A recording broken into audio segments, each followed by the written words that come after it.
Primeira carta aos Tessalonicenses, capítulo 5, a partir do verso 12. À medida que formos encontrando, vamos ficando em pé para lermos juntos o texto. Se você encontrar alguém que está aí sem a Bíblia, pode se juntar a essa pessoa para nós fazermos a leitura juntos. Não, Davi? Glória! Nós vamos estar refletindo um pouco sobre esse tema, e o tema da ministração desta noite é uma comunidade preparada para o dia do Senhor. Hoje nós não teremos a salinha das crianças, porque está tendo ali o recadastramento de membros. Então a gente vai ter aí algumas pessoas se deslocando ali para a sala bem quietinho, bem comportadinho, para não atrapalhar a palavra, mas já está se ausentando aí, fazendo seus cadastros e voltando. E as crianças também vão me ajudar. Vão ficar bem quietinhas, silêncio, para a gente poder ter uma palavra bem bacana, tá bom? Ok? Só tem direito a andar é Davi, né, Davi? Isso, Davi, glorifica aí. 1 Tessalonicenses capítulo 5, a partir do verso 12. Todos encontraram? Amém. Se alguém não encontrou, diga Escola Bíblica Dominical, eu faltei. Encontrou, né? Vamos ler a palavra. 1 Tessalonicenses capítulo 5, verso 12 em diante, diz assim: Agora pedimos a vocês, irmãos, que tenham consideração para com os que se esforçam no trabalho entre vocês, que os lideram no Senhor e os aconselham. Tenham-nos na mais alta estima, com amor, por causa do trabalho deles. Vivam em paz uns com os outros. Exortamos vocês, irmãos, a que advirtam os ociosos, confortem os desanimados, auxiliem os fracos, sejam pacientes para com todos.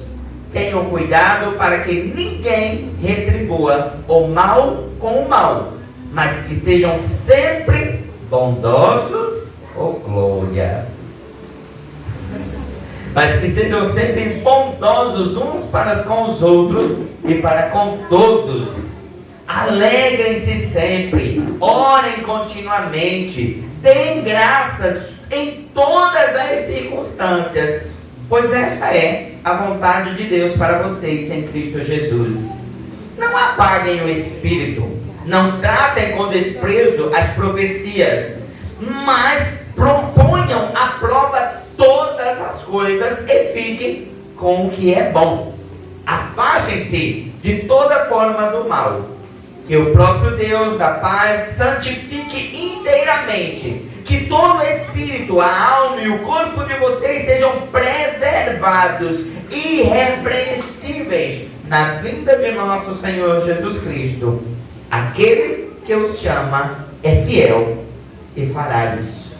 Amém? Feche os teus olhos. Oremos ao Senhor mais uma vez.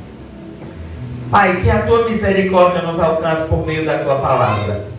Sabemos, Senhor, que não é o homem aqui, mas é o Senhor por meio do teu Espírito, que conhece as nossas necessidades e sabe quais as debilidades que temos enfrentados e onde precisamos ser tratados.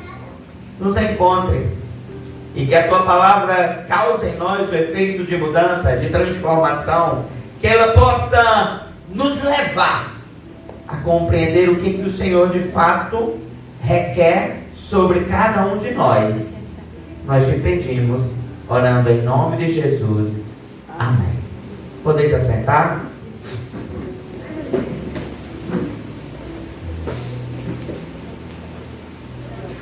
Irmãos, eu queria que nós pudéssemos pensar um pouco sobre o que o apóstolo Paulo, escrevendo à igreja em Tessalônica, ele assim quis ministrar naquela igreja por meio dessa primeira carta. O apóstolo Paulo, ele traz uma carta a essa igreja, uma igreja pequena, uma igreja que foi constituída em uma condição de perseguição, em um ambiente em que ela não era uma das maiores metrópoles, das maiores condições econômicas, mas era uma igreja que, em um contexto de perseguição, de batalha, de luta por manter-se firmado à fé, Paulo escreve. E a sua escrita é instrução. Ela é uma carta onde ela fala àquela igreja, explicando sobre N pontos, situações da realidade da igreja, comportamentos daquele povo, o comportamento diante das necessidades da sua caminhada diária para viver as coisas do Senhor. Mas Paulo, ele se detém agora no final do capítulo 4, indo para o capítulo 5, com instruções sobre a preparação desta igreja, desse povo, a expectativa do dia do Senhor. Aquilo que era a esperança da igreja, aquilo que era o motor da sua caminhada. Paulo, ele agora olha para essa igreja e ele começa a instruir sobre como se comportar para esse dia, como ser encontrados para esse dia. E Paulo, ele agora começa com instruções. Mas quando ele chega no verso 12 do capítulo 5, o texto que nós lemos, ele agora faz instruções finais, e é como se ele pegasse toda a carta e trouxesse um compêndio resumido das melhores práticas a serem executadas por aqueles crentes, por aqueles homens, por aquelas pessoas naquele lugar. E ele começa então com a instrução falando sobre esse povo que espera o dia do Senhor, este povo que anseia pelo dia em que Cristo ele há de voltar. É um povo que reconhece primeiro quem são de fato as suas lideranças espirituais. E Paulo, então agora ele começa dizendo a primeira coisa, que este povo, ele é encontrado pelo Senhor, para o dia do Senhor, para a realidade da sua vida no Senhor. Esta comunidade, ela precisa entender que ele possui lideranças. Irmãos, Paulo não está aqui querendo trazer honras e glórias para o seu nome, ou para o nome do pastor da igreja em Tessalônica, ou glórias e honras para aqueles que lideravam departamentos, o presbitério, a ação social. Mas ele está dizendo sobre aquele reconhecer em quem eles podem depositar a sua firmeza em busca de um apoio, ou de uma sustentação, ou de uma realidade de liderança espiritual. A gente pode parar aqui, irmãos, e parar para pensar sobre a liderança dentro da igreja. E dentro da igreja nós vamos ter o pastor da igreja, os líderes de departamentos, aqueles que são instruídos pelas escrituras a ensinar, a exortar, a orientar, a levar essa igreja a se manter de pé. Mas essa liderança espiritual, ela também aponta para aquilo que nós vivemos em nosso ambiente familiar. Você já parou para pensar que quando Paulo ele está falando sobre pedimos que vocês tenham consideração por aqueles que ele lideram, essa liderança ela não começa na igreja, ela começa na sua casa. E aí começa então a pensar sobre como de fato nós temos nos posicionado no nosso ambiente familiar. E a primeira pergunta é aos maridos. Como é que os maridos têm cuidado das suas esposas? Nesses últimos dias tem se organizado aí o jantar dos casais. E a gente sabe, né, que ali o algoritmo acaba nos levando a inúmeros vídeos ou apontamentos sobre o tema que você está pesquisando ali no momento. E quantos vídeos vão aparecendo? Vídeos de perguntas, dinâmicas, vídeos mais diferentes. Mas quando a gente para olhar para tudo isso, eu preciso parar e olhar na minha casa, onde começa essa relação com Deus, onde essa comunidade cristã começa, como eu tenho me comportado nesse lugar. E isso começa pelos maridos. Você tem honrado a esposa que você tem em casa? Eu estava ouvindo Samara ministrar domingo passado lá no Verdejante, e ela falava sobre o chamado do Senhor, que Deus havia a chamado a começar o seu ministério em casa, cuidando dos seus filhos, cuidando do seu marido, cuidando das coisas no seu ambiente de casa. E ela entende o chamado do Senhor, um chamado particular à sua vida, onde ela decide abrir mão do seu emprego para dedicar-se ao cuidado do lar. Irmãos, a primeira coisa que nós precisamos entender é que existe um chamado sobre a nossa casa. A palavra do Senhor diz que os homens, os maridos, eles devem honrar as esposas que possuem em sua casa. As mulheres precisam submeter-se aos seus maridos, mas submeter-se ao marido que as ama, que as cuida, que faz delas uma dedicação à forma tal qual Cristo fez pela igreja. Uma vez que assim o faz, a sua esposa consegue de fato honrar o comportamento deste homem. Filhos, honrem seus pais para que seus dias se prolonguem, e há uma demanda de instruções dentro de casa. E Paulo ele começa dizendo: considerem os que se esforçam no trabalho entre vocês.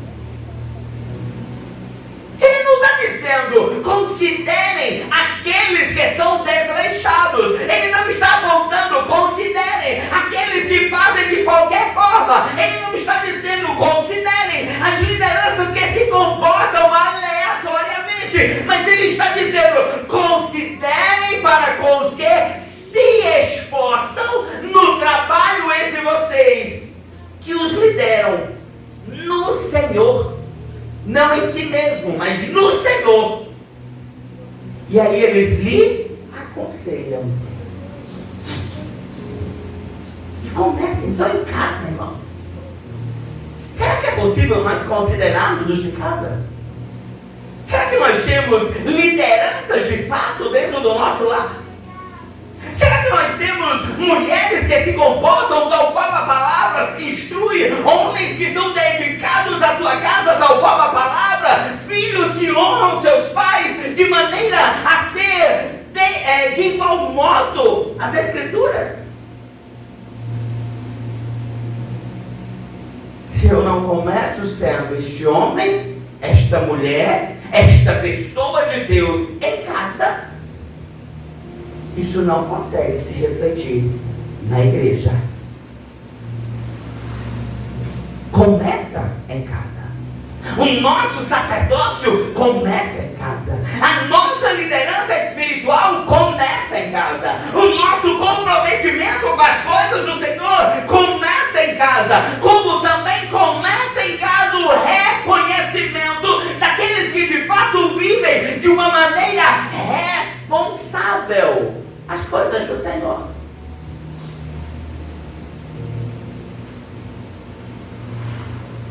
O que seu filho escuta, assiste, como você cobra dele?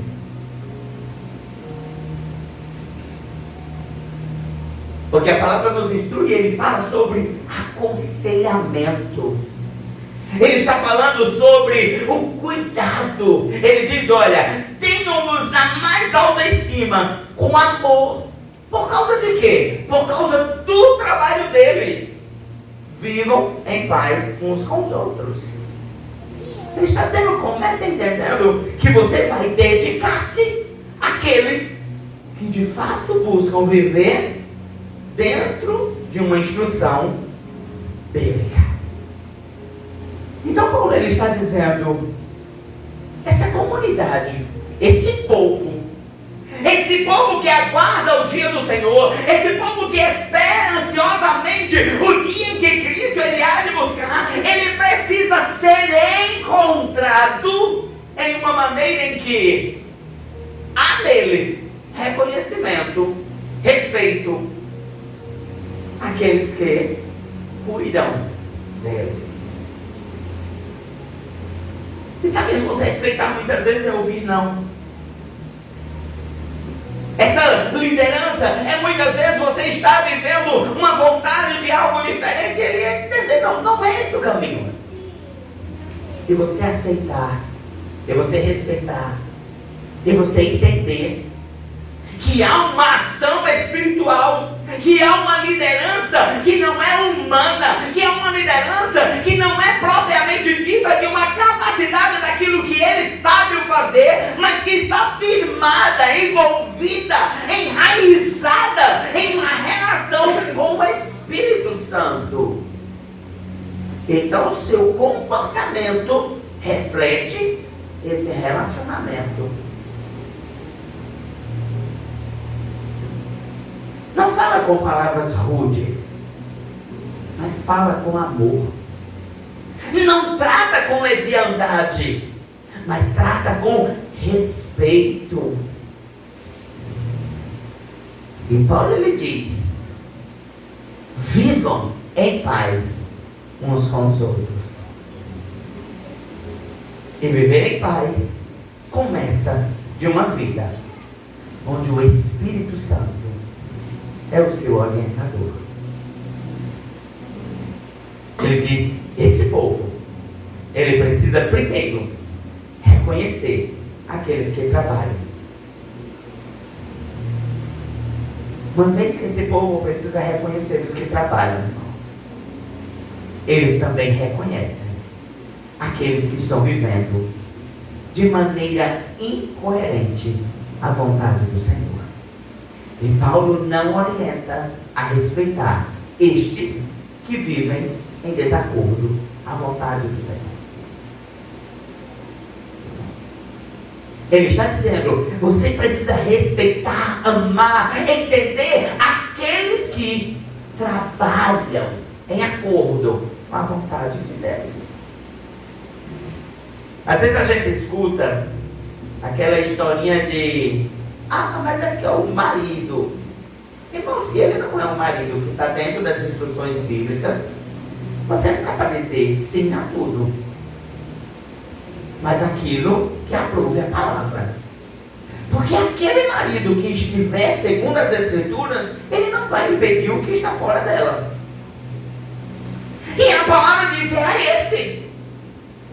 É a esse que nós devemos dedicar, é a esse que nós devemos cuidar, a esta mulher do lar que ensina o seu filho no caminho da maneira correta, que instrui no caminho certo, que não orienta de maneira incoerente, que permite que ele não assista tais coisas, mas permite, diz assim, não assiste por causa disso.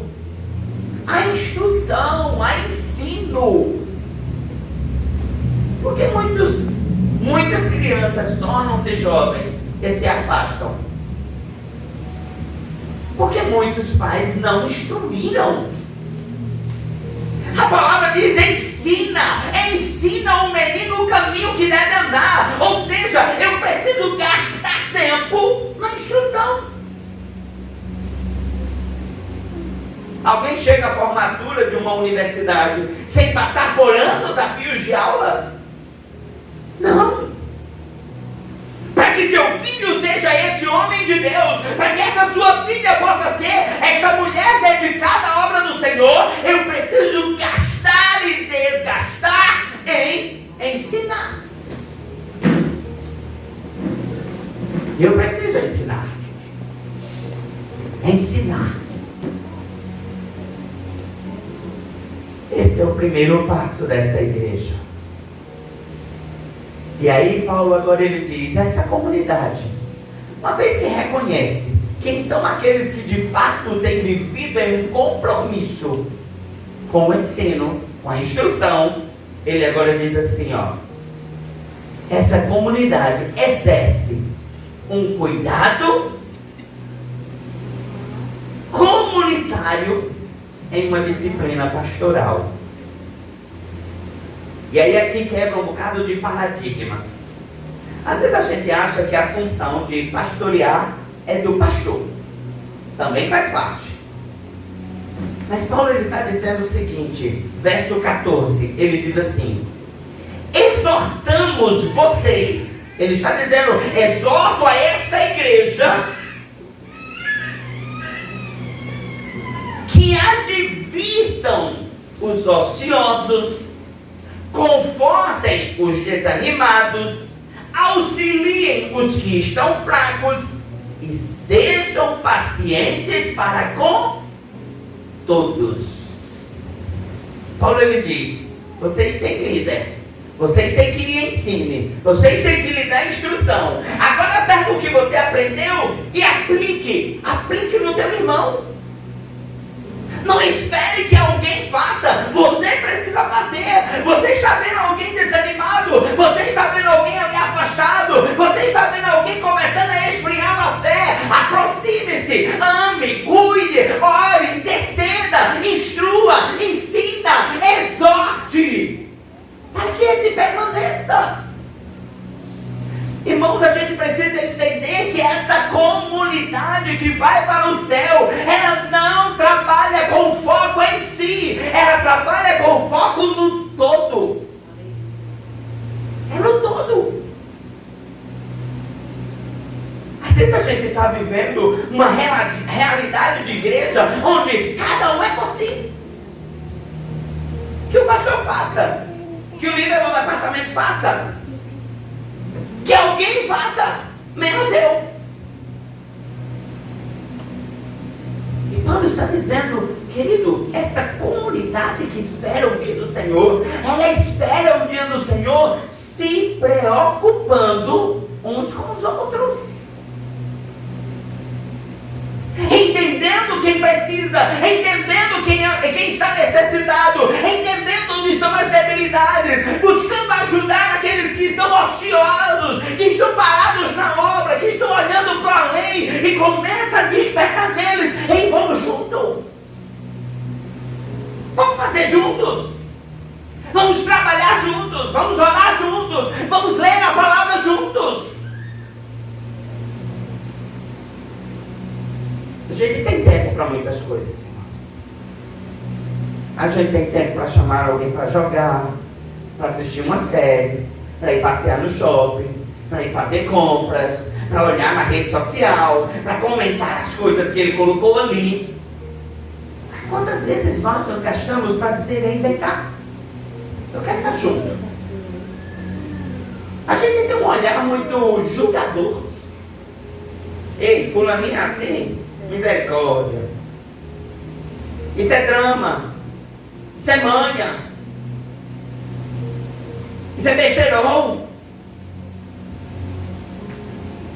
E Paulo está dizendo, queridos, essa comunidade que está esperando o dia do Senhor, ela se preocupa um com o outro.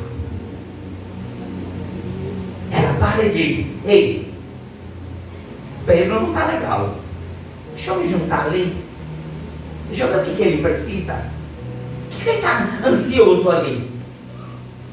Mas não julga. Ah, Pedro faltou 2, 3 domingos. Ah, é porque é preguiçoso. Ficou assistindo o jogo do São Paulo, não sei nem se é do São Paulo que ele torce, mas ficou lá assistindo o jogo.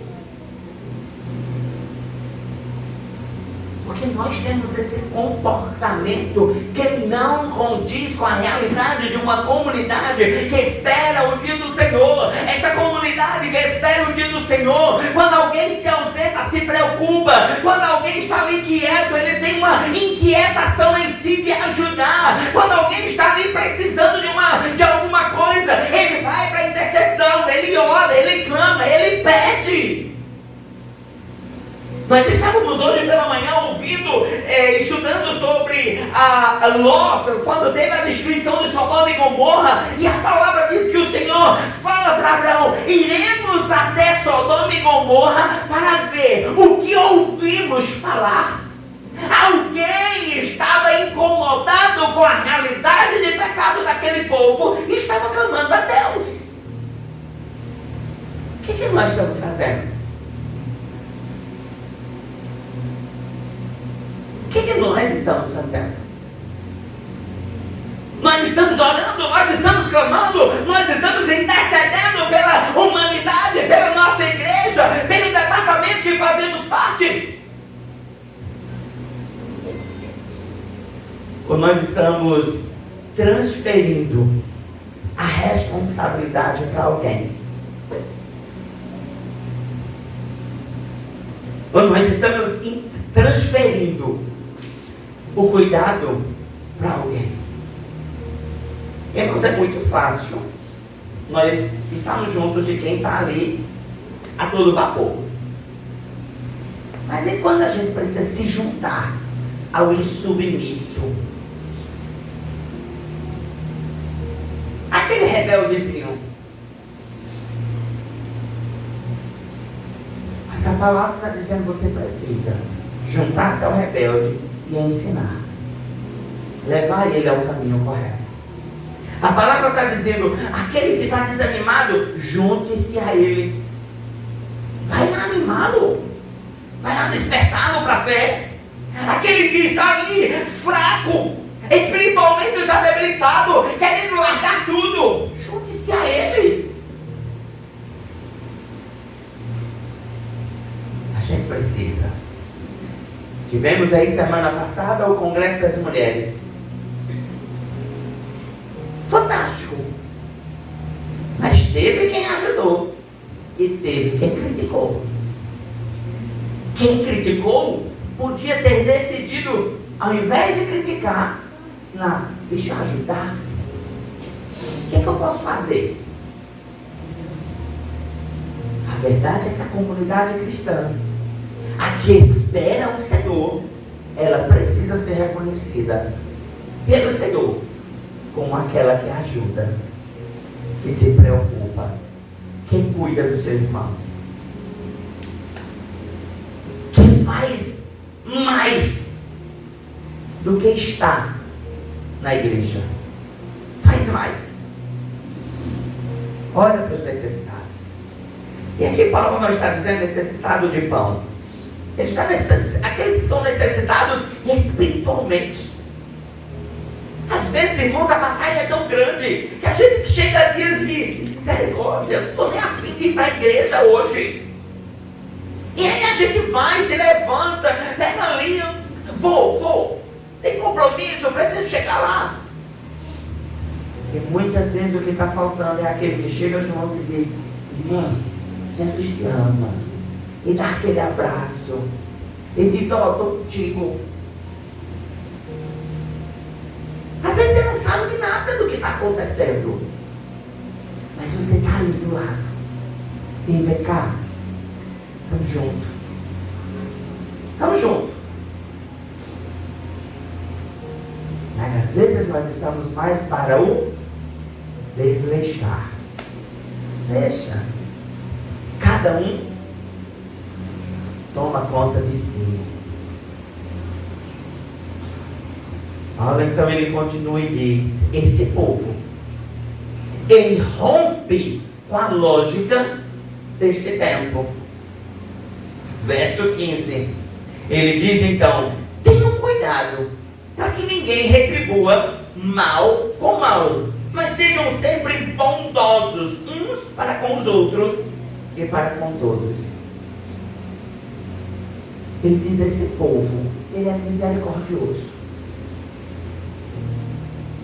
E ele diz, cuidado. Cuidado para você não ser infligido pela condição das picuinhas despertar em você um mau comportamento.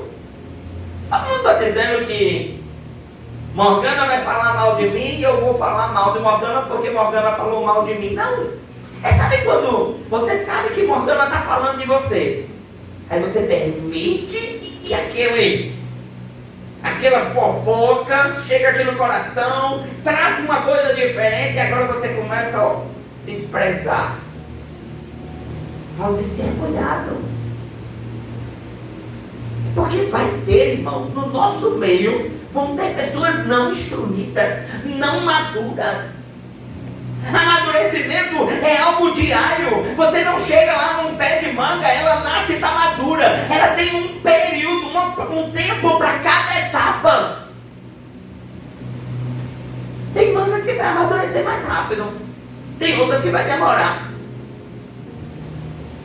Mas Paulo está dizendo, não permita que o seu coração seja influenciado pelo mal, a ponto de fazer agir mal, a ponto de fazer com que você seja mal como o outro é mal.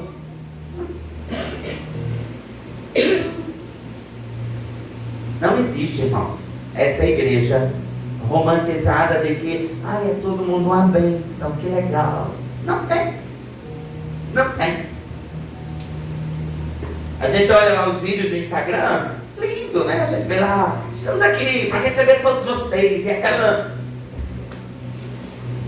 Mas a verdade é que quando você entra para essa comunidade, é gente como a gente, falho como nós.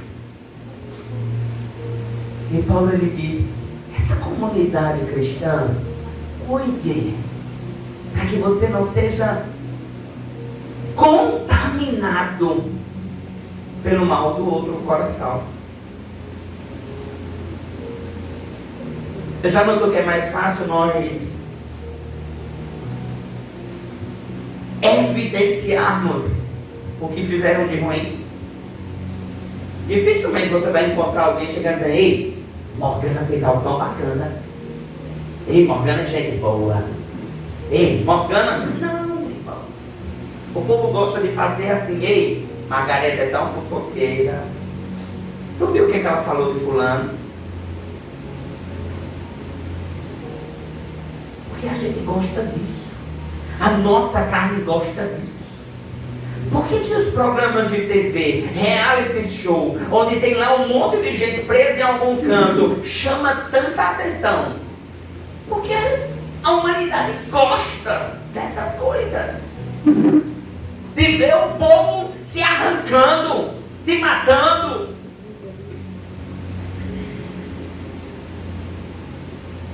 Mas vê qual é a audiência para aquilo que fala do que é bom. E Paulo diz, isso tem na igreja. Cuidado para que você não se torne igual. Cuidado para que você não faça da mesma forma. Siga sempre o bem. Siga pessoas do bem. Siga comportamentos do bem. Siga comportamentos que lhe levem a fazer o que é bom. É isso que ele está dizendo. Ele está dizendo, não seguir por essas coisas, essas picuinhas, por essas realidades de maldade. Viva em um comportamento que quando Cristo vier no seu dia, Ele lhe encontre rápido para estar com Ele. E aí Paulo ele diz, essa é espiritualidade. Depois que ele diz, reconheça a liderança, reconheça a sua comunidade, reconheça a bondade. Ele diz, essa espiritualidade, ela é contínua. Lá no verso 16 a 18 ele diz assim, primeiro ele diz, alegrem-se sempre. Primeira coisa que ele diz, todo dia, deixa o teu coração alegre. Ele não está dizendo se alegre pelas coisas ruins. Ele está dizendo, esteja o teu coração alegre. Vão ter dias difíceis, esteja o teu coração alegre. Alegre por quê, irmãos? Paulo ele está nos dando a instrução para que essa espiritualidade não se derrape em algum momento. É que você entenda onde está a sua alegria. E onde é que está a tua alegria? Na salvação do Senhor. Paulo ele está dizendo todos os dias, no dia difícil, lembre que você é salvo. Lembre que você tem uma realidade futura com Deus. Isso vai lhe motivar, isso vai lhe trazer alegria, isso vai lhe fazer olhar para o dia difícil e dizer: eu venço esse dia mal, porque um dia o Senhor vai me levar, eu vou morar na eternidade com Ele, eu sou salvo, eu fui resgatado, eu fui transformado, eu fui restaurado. Ele está dizendo que o motor da sua alegria não seja esse tempo, que o motor da sua alegria não seja as pessoas, que o motor da sua alegria não seja as circunstâncias em sua volta, mas seja o Senhor. É esse que tem que ser o nosso motor. Por que a gente tem cristão triste? Porque parou para olhar para o homem.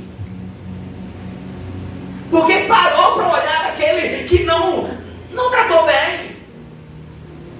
Parou para olhar para aquele que agiu mal. E aí começa a achar: ai, porque Morgana é isso, ai, porque Manuel fez isso, ai, porque...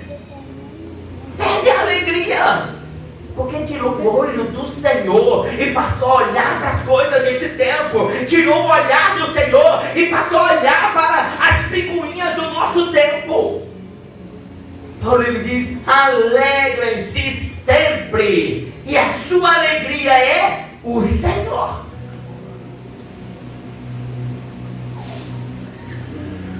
A palavra diz que a nossa alegria é o Senhor. A nossa alegria é o Senhor. Depois ele diz: orem continuamente. Irmãos, nós temos que ter vida de oração. Por que a gente tem que orar, irmãos? Porque se a gente não ora, não busca, não intercede, a gente não se abastece. Em algum momento a fé desvanece. E aí você, ao invés de olhar para o Senhor, começa a olhar para as coisas em volta. Se você tem uma vida de relacionamento com Deus, você não tem tempo para as picuinhas. Você está tão cheio de Deus que você olha para as coisas mais aberrantes e você diz assim: é besteira. Ah, deixa para lá. Fulano ainda tem que aprender muito. Mas se você deixa de ter vida de relacionamento com Deus, você está dando brecha. Não tem aquele ditado que coração vazio é oficina para o diabo? É isso, irmãos. Estou lá, estou quieto, não estou preenchendo com as coisas do Senhor, estou dando espaço. Dando espaço para aquilo que não é de Deus.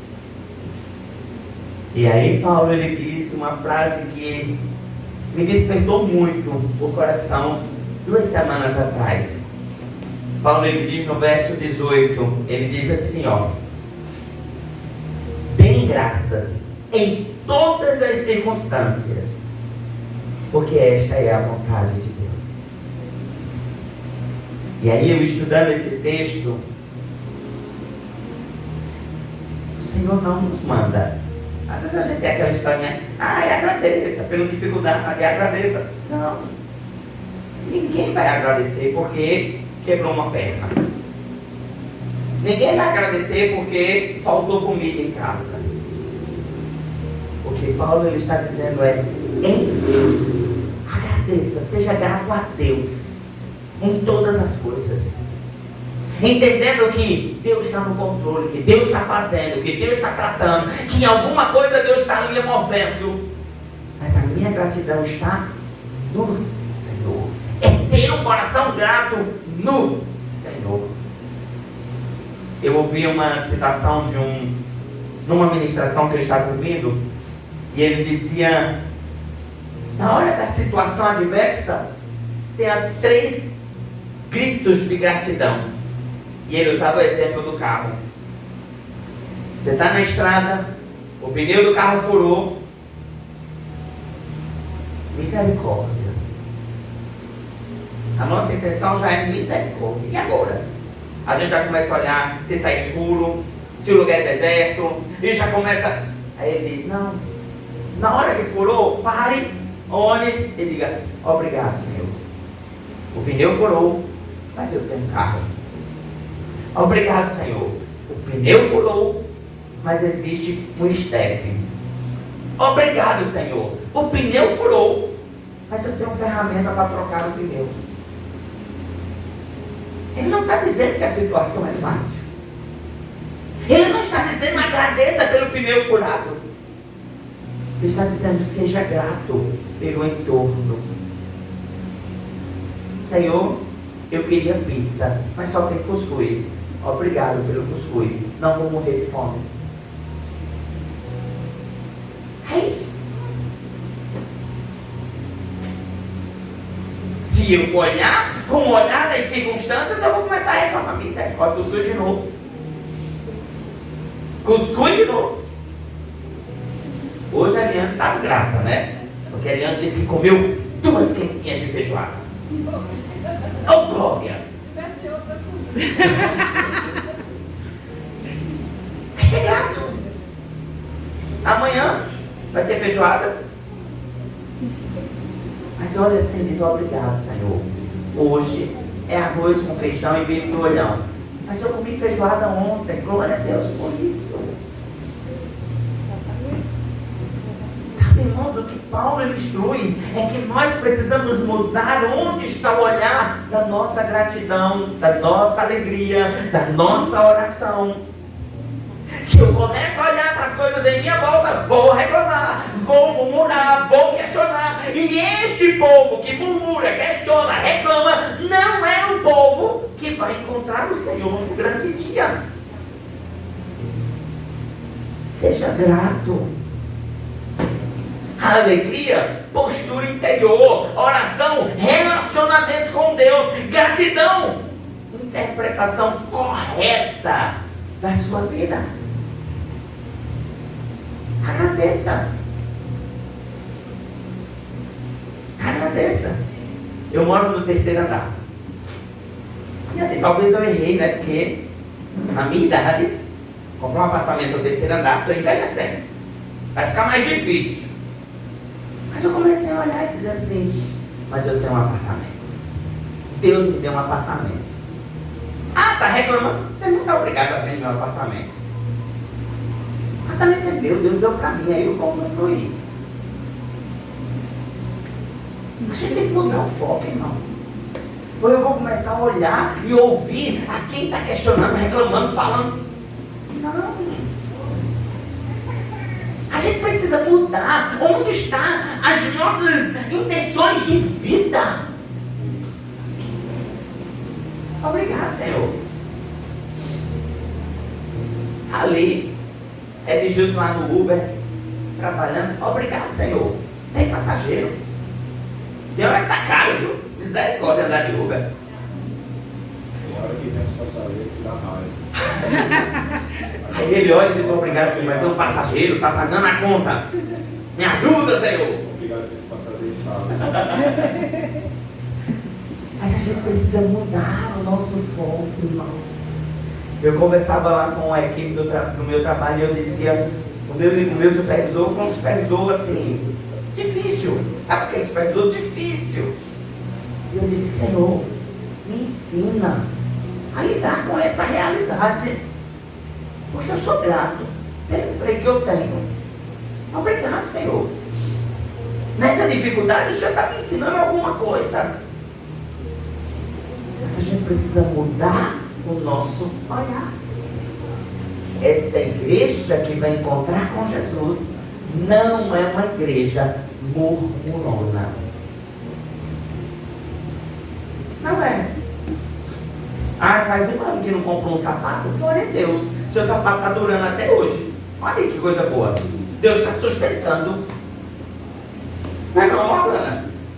Estou usando a mesma roupa todo domingo. Glória a Deus.